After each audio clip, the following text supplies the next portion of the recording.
संयुक्त परिवार के एक पति पत्नी में काफी बड़ा झगड़ा हुआ।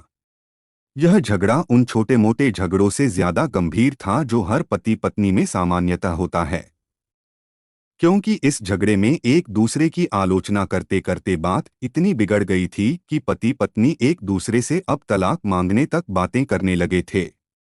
संयुक्त परिवार के बाकी के सभी लोग बहुत परेशान हो गए और वह सब किसी तरह इन दोनों को समझाकर इस झगड़े का अंत करना चाहते थे। जब सभी के प्रयास काम नहीं आए तो वे लोग पति पत्नी के इस जोड़े को घर के सबसे बुजुर्ग सदस्य यानी दादाजी के पास लेकर गए।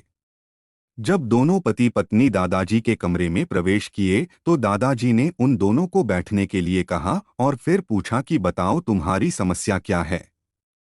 दोनों पति पत्नी एक साथ बोल पड़े और एक दूसरे पर आलोचनाओं की झड़ी लगा दी। जितनी कमियां पत्नी अपने पति में गिना रही थी उससे ज्यादा कमियां पति भी अपनी पत्नी में गिना रहा था और कई मिनटों तक यह सिलसिला चलता रहा। दादाजी ने भी इन दोनों को नहीं रोका और इनको अपना अपना गुस्सा एक दूसरे पर उतारने दिया। आखिर में जब दोनों एक दूसरे की बुराइयां करके थक गए और शांत हो गए तब दादाजी ने उन दोनों से कहा, अब दोनों एक दूसरे की कुछ अच्छाइयां बताओ। जब अच्छाई बताने का समय आया तब दोनों ही पति और पत्नी एकदम से चुप हो गए।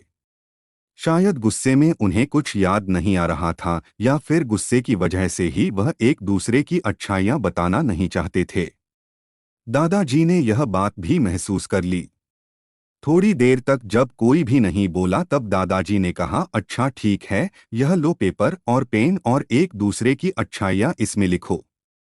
पति पत्नी दोनों ने ही पेपर और पेन लिया और एक दूसरे से काफी दूर जाकर बैठ गए। थोड़ी देर तक ना पति ने कुछ लिखा ना पत्नी ने। फिर पति ने पेपर में कुछ लिखना शुरू किया। उसे देखकर पत्नी ने भी अपने पेपर में लिखना शुरू कर दिया। ऐसा लग रहा था जैसे दोनों एक दूसरे से कंपटीशन कर रहे हों।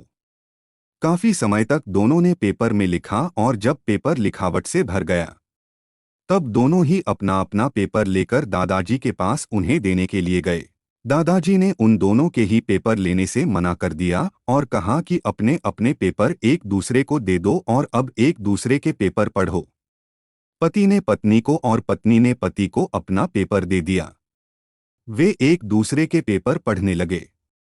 थोड़ी देर बाद पति और पत्नी दोनों के ही आंखों में आंसू थे। पेपर में अपने बारे में लिखी अच्छाइयां पढ़कर पत्नी तो फूट फूट कर रोने लगी। पत्नी को रोता देख पति उसे चुप कराने के लिए दौड़ पड़ा और माफी मांगते हुए उसे मनाने लगा। पत्नी ने भी पति की माफी मांगी और माहौल ऐसा हो गया जैसे कभी कोई झगड़ा हुआ ही नहीं था। दोस्तों, कमियां और खूबियां जगत के हर इंसान में होती है। अबे हमारे ऊपर होता है कि हम कमियां देखकर अपने जीवन को नर्क बना ले या खूबियां देखकर अपने जीवन को स्वर्ग बना दें। हेलो गाइस, मैं हूँ आपका अपना चिराग और आप देख रहे हैं स्टोरी इन हिंदी। दोस्तों, आज हम आपके लिए लेके आए हैं प्यार क्या चीज़ है।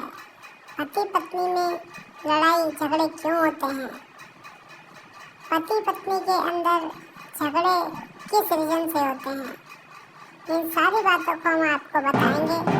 यदि आप हमारे चैनल पर नए हैं तो चैनल को सब्सक्राइब जरूर कर लेना।